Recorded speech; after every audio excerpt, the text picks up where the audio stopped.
Thank you very much indeed for bearing with me there. Do any of you know my sister-in-law?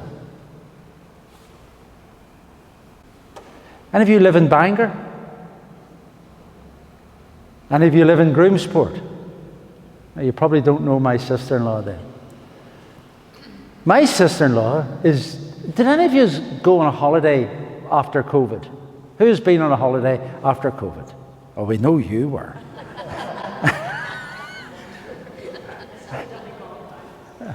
Donegal, yes. Well, I've been in Lanzarote just before Christmas, but it was for our 70th wedding anniversary. Not 70th, 50th. 50th. Well, no, the reason I'm confused about that is I'm going to Paris in a few weeks' time, in about 6 weeks' time, for my wife's 70th birthday. So she's going to get her birthday on the sea. And I love holidays, but my sister-in-law just went on a holiday to Portugal. Ooh, you say. After three, 1, 2, 3. Yes. She went to Portugal and she got on the plane, and my sister-in-law has an artificial knee. That's not the right term, I don't know, but she got the old one taken away and they put a bit of metal in there, so it's an artificial knee. And she needed a bit of extra leg room. So she spent £25 each for her and her husband to get the extra leg room on the flight. But when she got on the flight, and she's a wee bit tight, if you understand what I mean. When she got on the flight, she was the only one who'd paid for it. And they were asking people to sit in the extra leg room seats to balance the plane. But nobody wanted to sit in the extra leg room seats because you're further to reach to get your cup or whatever. So the air hostess came up to her and said, "Would you kindly move seats? We want to balance the plane. Would you move over there?" Well, my sister-in-law wouldn't be as polite as me. And she said, well, if you can think of a word that they would use in the hematology department of the Royal. Do you think I'm that fat? that you're using me to balance a plane? And to some degree, that's what I want to speak about, is balance. Now, anybody here milked a cow? You have. Heather, would you come up here, please?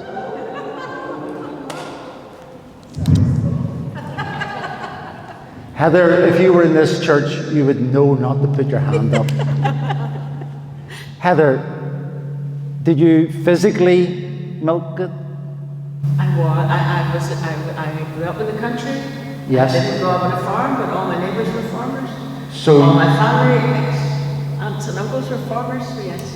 Yes, so you actually got underneath the cow and you milked it. What did you sit on? No, I really don't want to know about milking a cow, actually, but I want to know, what did you sit on? A little three-legged stool. That's the right answer. Give the lady a box of chocolates. So when you know a three-legged stool. Now, that's been quite a journey we went on to get a three-legged stool, wasn't it? But the point is, the three-legged stool is very important. It's very important to me, and it's the image that I have in my tiny little mind for healing. A three-legged stool. Mind, the body, and the spirit. Amen. Those three legs of that stool. Now, Heather, I'm sure if there was only two legs, you'd have been sitting like that, and the poor cow would have had a tug maybe when it didn't want to tug. Would that be a fair comment? So we need all three legs of the stool. And if one of the legs is slightly buckled, bent, or weak, then we've the balance on the other two, and we're not steady. Now, there's not an awful lot that we can do. We can pray to God. There's not a lot we can do for the mind. There's not a lot we can do for the body, but pray to God and ask for His blessing. But do you know, folks, there is something we can do about the spiritual. There's something you yourself can do about the spiritual. I walk on the Camino, or I've walked several times on the Camino. I've done probably about my wife and I, Linda, that's Linda, about 2,500 kilometers on the Camino over the years.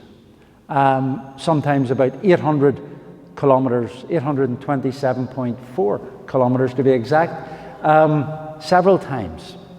And this is quite important, because just as somebody I was speaking to this week told me of a very sad situation, not very sad, but one you will instantly recognize. This chap I was phoning, one of our parishioners, he suffered from polio as a child, but he overcame it, and rather like the three-legged stool, he put all the weight onto one leg, and he was able to do a very full work as a cabinet maker, and he was quite fine at it. But he's almost 90 now, and it's in his other leg, so he's not as mobile as he would have been. And every so often, this family come up and pick him up and take him down to Bangor and give him a meal. We're back in Bangor again, you see that? And they give him the meal, but he said the most disappointing bit about it is that they all sit round the table and bring out their mobile phones. And everybody is on their mobile phone. Now, I see an awful lot of people nodding, and I see husbands and wives going out for a cup of coffee, because I go out with Linda for a cup of coffee. I was out this morning early on because I've been very busy all day. And there were people sitting there with their phones out, not talking to each other, but just going through their phones. I also notice, as I watch human beings, and I love watching human beings, how we have developed into a state where it is expected of someone in a job that they will do more hours than they are contracted for. People are now working through their lunch, and they think if you don't work through lunch, then you're lazy. If you take time off for any reason, you're lazy. If you're not balancing two children in one hand, decorating a house, going out to the gym, doing all those things, then you're not really living a life. And it's this frenetic life that everyone today is leading, which makes at least one of our legs a little wobbly. Have you ever noticed, have you ever thought, I love history. And one thing strikes me, do you know all the great inventions of the 1700s and the 1800s and the early 1900s? They weren't invented by people with jobs. All these great concepts weren't brought up by people who were forever working. They were worked out, discovered, and written down by people who were landed gentry, who had time to sit and to think and to ponder and to be at peace, to give space and time. Now, on the Camino de Santiago, there are before COVID, there were 250,000 people doing it every year. 250,000 people were doing it every year. About 1/3 of those would have started in France, some of them in Poland, Russia, Sweden, Norway, Holland, France, walking thousands of miles to Santiago de Compostela. Now, if you were to ask me, in Santiago de Compostela, do I really believe, and they're all going to this one cathedral in Santiago de Compostela, and the remains of St. James the Divine, not the brother of Jesus, but the brother of John. His ashes, or his remains rather, are there in the bottom of the cathedral of Santiago de Compostela. Now, I've been round with the chief canon of the church on a conducted tour, and he took me around, and he explained the whole theory behind it, and he's not 100% certain, and I can't be 100% certain, and nobody's 100% certain. Do you ask me, do I believe, do I go to be close to the remains of St. James? I tell you, no. For me, the destination is not important. The destination is the end result of the journey. And the journey is the important thing. What do I get out of it? What do the people get out of it? I have walked with the guy who managed all of the forests in Ontario. I've walked with professors. I've walked with doctors. I've walked with people who owned haulage companies in Australia. I've walked with a city designer from Vancouver. All these people. And all these people are brilliant people, but they're all suffering. They don't know it, but they're all suffering. And why are they suffering? Can anybody tell me why they're suffering? Nobody hazard a guess. Sorry? Yes, they're busy, but why are they busy? They're busy because they're human beings, and human beings suffer. Most of us get over our suffering, walk through our suffering, get round our suffering, but we're all suffering. There's always something there. And for very many of them, there's great hurt. Now, if I was to tell you that in 2019, the last year that I worked there as chaplain, I worked for 2 weeks in Santiago, went back 2,500 kilometers, and walked into Santiago and ministered on the way in. 42 people.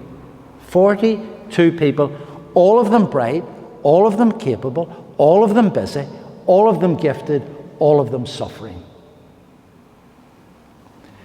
To such a degree that on the very last night that I was there, one nurse from Australia that I'd worked with, who'd broken up in her marriage, actually put her arms around my neck and give me a big kiss. It's okay, my wife is standing beside me.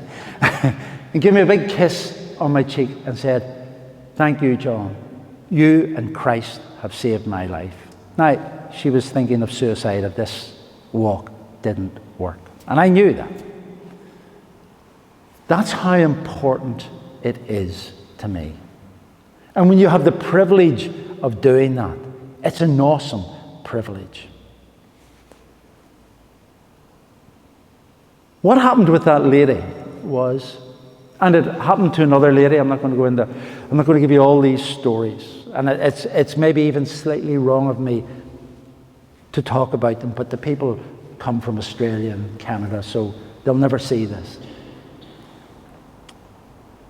But one of the things with that lady was, she was actually a preacher in the Methodist Church.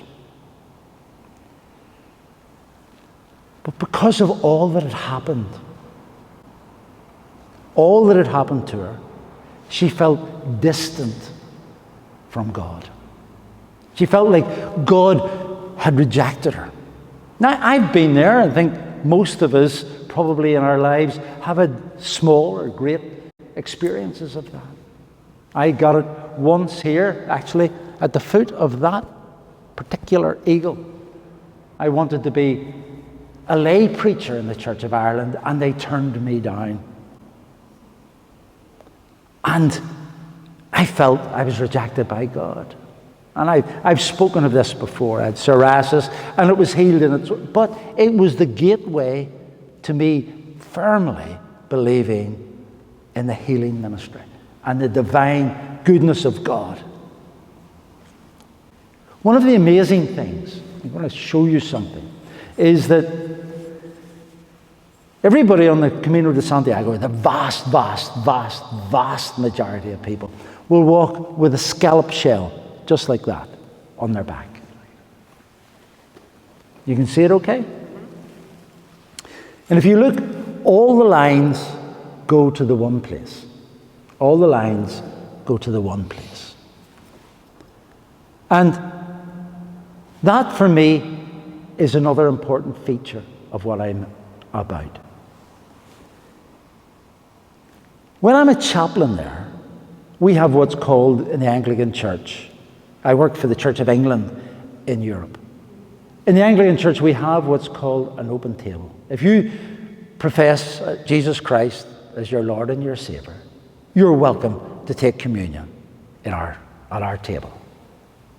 And that's like the communion table that we have at the end of the journey.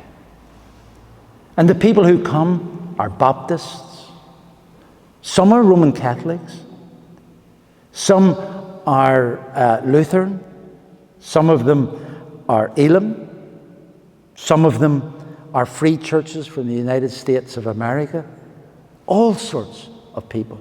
But we're all one, and we're all one in Christ. We're all one because we love Christ. Now, one of the important things about the Camino de Santiago is when you come to the cathedral itself. As you go through the door, it says the Alpha and the Omega, the beginning and the end. Now that's important. You're finishing your journey. It's the end. You go in, and in the cathedral, which is a little bit bigger than this, they have a thing called a Bottifumero. Some of you may have seen it in films or on television. It's about this size, weighs several hundredweight. It's about this width. And it hits 34 miles an hour as it swings from one end of the cathedral on a rope to the other. It's quite awesome, and it puts incense all over everybody. Sort of a presence of God is the image that it's transferring to people. And this is phenomenal. But what I want to tell you about is the little bit that most people who walk the Camino don't know. As they go out through the door, if they were to turn around and look up, they're going out a different door, the way out. But it says not the Alpha and the Omega, but the Omega and the Alpha. You have finished your journey. You have come to God, but you're going on a new journey. This is the beginning of a new journey with a new end. And that is the message that I want to talk about tonight. Our spiritual bit, our spiritual leg of that three-legged stool that Heather sat on, milking the cow. The one that's spiritual. That spiritual leg, we can do something about it. Now, like many of the people on the Camino de Santiago, all of us have wandered away from God to a degree. It's not that God's gone away from us, it's we have gone away from Him. So we can come back.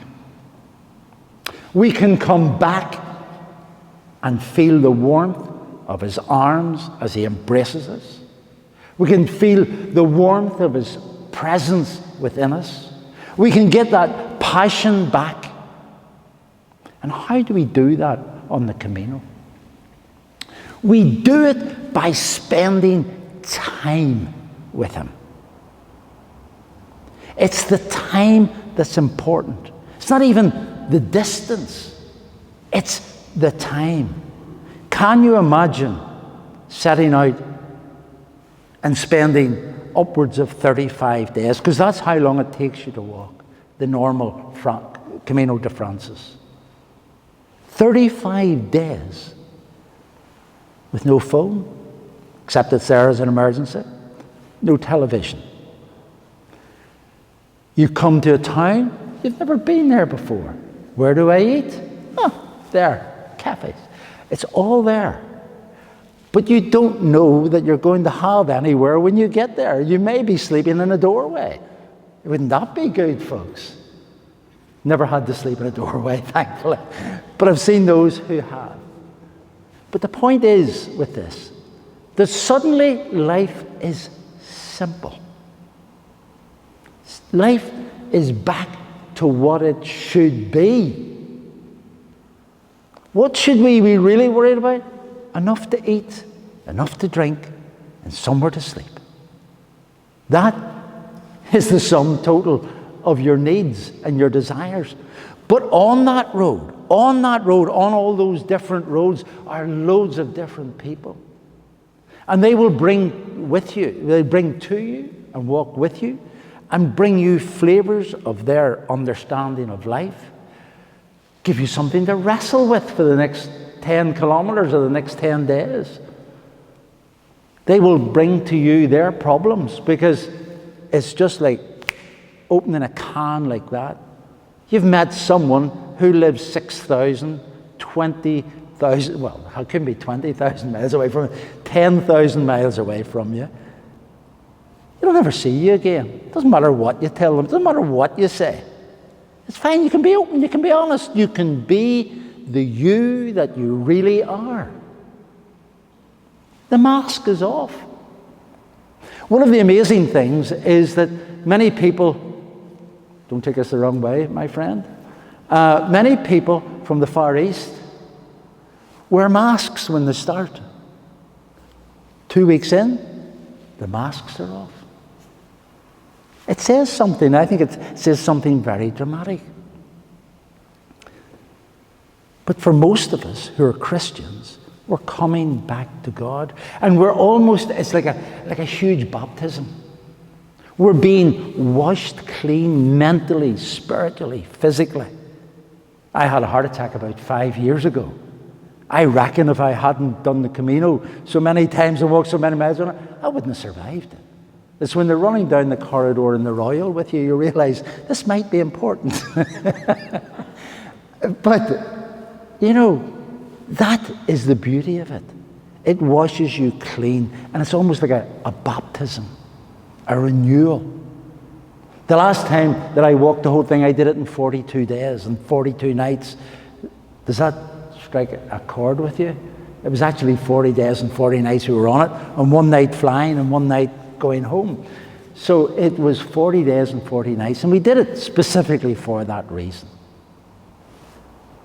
When we're coming back to God, some of you may have wandered away, become distant. You haven't rejected God. But the passion, perhaps, has wilted within you. Perhaps you feel that some of the things that you've done are not right. I've been reading a book. Brian's wife gave it to me because she listens to me every Sunday. And the book is a beautiful book. It's about the prodigal son. It's the return of the prodigal son. And one of the amazing things that it brought so clear to me, like it's never been as clear before. We all know that the father is looking and searching for his son. He sees him when he's far off. So clearly the father wants him. When the son comes, he welcomes him. He orders a celebration. Does he utter a word of condemnation? Not a word. Not a cotton-picking word.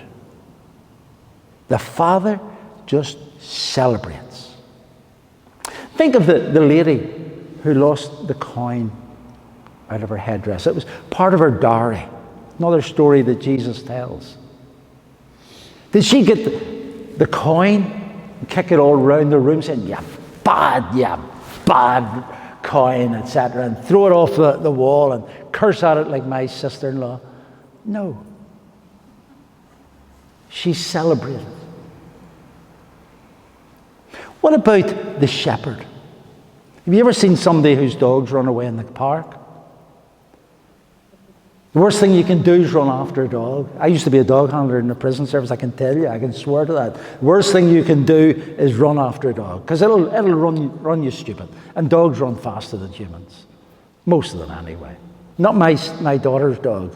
It doesn't run faster than humans, but it's only got 3 legs. That's another story. What I'm going to say to you is that the shepherd didn't kick the sheep the way some people kick their dog in a park. The shepherd put the sheep on his shoulder. The shepherd went home and celebrated. It's not about us coming on our bended knees. It's about us running to Christ, throwing our arms round him and him, his arms round us and welcoming us back. No condemnation. He's already paid the bill. The bill is already settled. He just wants you back. Think of your child. Have you ever lost a child in the supermarket? I did once. Ended up and knocked a whole box of tiles over in B&Q, but that's another. I got out very quick before they caught me. That was before I was a minister, but it's the same thing. How did you feel? What's the panic? What's the need? What's the hurt? And if that's you, what is it for God? Alan, I compliment you on your singing. I compliment you on your choice of music. And as I finish here now, I want you to sing "The Lord's My Shepherd." Because as you played that and as we sang it, we were going through the green fields of northern Spain for me. I was walking with Jesus as I do. As you played, I seen some of the lakes, walked by those places, got everything that I needed to survive, led in righteousness. I had a staff. And I have a staff at home, and it's very precious to me. Very precious to me. I used to be a dog handler in the prison service. There was one particular day I was chased at 104 miles an hour in my car by the IRA up the Donegal Road and onto the M1. There was no West Link back in 1978. So I was I was in the middle of two other sides. My best friend was shot by the UVF, an officer that I worked with. But this, I totally, utterly believe that Christ wants us all to be one. Not looking at each other, but looking at him. Amen. And all one in him, and through him, and him at one with us, and us all at one with our Father. That's his prayer. That's his desire. It's in the scriptures. And it's so important to me. Now, what happened to me was, there's this lovely hotel that I've stayed in a few times in Santiago de Compostela. It's called the Costa Vea. Costa Vea. And the Costa Vea is an old hotel, and it's a beautiful hotel, and it has a beautiful garden. And it's a garden that everybody fights to get into because it's surrounded in geraniums at this time of the year and through the summer. And it's beautiful. And they sell a lovely wine that's local called Ribera del Duero. So if you're ever in that part of Spain and you want a glass of red wine, ask them for Ribera del Duero. It's beautiful. And I was sitting there and I was talking to two people that I'd met fleetingly on the road. One was from Uri. One had been from Uri and lived in Canada. And they were totally Republican. Nobody. But did it pass our lips? Did it pass a comment? No. Just a snigger or a laugh on both sides. Ulster humour. Black humour. What did they do for me? The one from Canada, who was in Canada because he was asked to go to Canada, shall we say. And you all know what I mean by that. Had carved this beautiful head of a pilgrim on the end of a stick. I should have brought it with me. And he gave it to me as a gift. And that, to me, is as precious as anything else. Oneness. Even though we would have disagreed about almost everything, oneness. Oneness through Christ. So, folks, if you've wandered away, run back. There are arms open and want you. And the beauty of that is, if we get the spiritual leg right, then we can take the weight of the physical. And if we can take the weight of the physical, then we can help the mind. The others, we have to totally depend on God. The spiritual depends on us and God. He offers, He looks, He opens His arms, He wants you, and it's up to you to make the next move. Amen. Brothers, sisters, make the move. And as you make your journey back to Him, back to that place where you met Him before,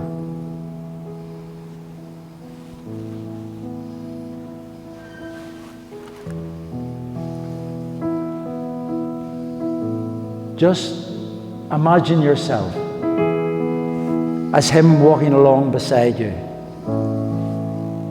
Imagine Him as He walks with you, and you lie down, and I have in my mind a pasture on a mountainside, going up to a place called Osabrero, and over it you just look down on mountains disappearing into the distance. Green, getting bluer, getting bluer, getting grayer, disappearing into the distance. Pure beauty. He leads me beside still waters. Sometimes He leads you through a storm. Sometimes the water can be up around your ankle. But He's still there. And at the end of the day, when you're having your meal and you're in the company of good people who think like you and have problems like you, then your soul is restored. Your belief in humanity is brought back. Next verse, madam. Sometimes you're out there and you've run out of self. Who here has run out of themselves? Most of us. And then we can only trust in Him. There's nothing else we can trust in. And you know, if we trust in Him alone, and not in ourselves, and not in our busyness, not in our frenetic lifestyle, then we too can know that peace. And yes, we take the wrong road sometimes. And then we need His mercy. And His mercy follows us. His mercy isn't something that we have to run to. It's following us. It wants to embrace us. He wants to give us His mercy. And what happens when we do? Pure delight.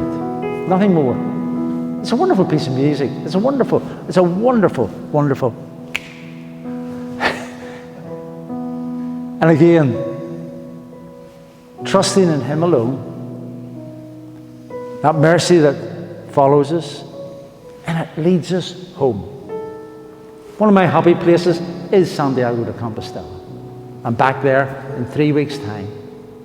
More broken people, more people with pain, more people with smiles. The first 3 or 4 nights are booked up already with my friends who work there continuously. And at least one of those is a Roman Catholic priest. Sometimes the path gets very dark. And sometimes people on the Camino are led astray. Some of the parties that they have and some of the albergues you wouldn't want to know about. But it's always been that way in pilgrimages. Always been that way. But if you're a Christian, the rod, His rod and His staff protects us as we come through the dangerous bits, the bits that are dangerous because we make them dangerous, and the bits that are dangerous on their own. And it's that goodness that leads us home. Leads us into His arms, into his love, into his peace. A peace that he gives not as the world gives. He doesn't count up how good you've been. It's not Christmas. It's not you're going to get cold. You're going to get the best. Absolutely the best. And I think that's the best I can do tonight, folks. May God bless you and walk with you. And I pray that some of you will strengthen that spiritual leg of Heather's three-legged stool. And from that, gain control of the other parts of your body, your mind, and your spirit. May God be with you. Hey guys, if you've enjoyed this video, then please click the thumbs up button to give us a like. This will ensure that we reach more people. And also don't forget to click on the subscribe button to make sure that you don't miss out on any of our new videos. Thank you very much and take care.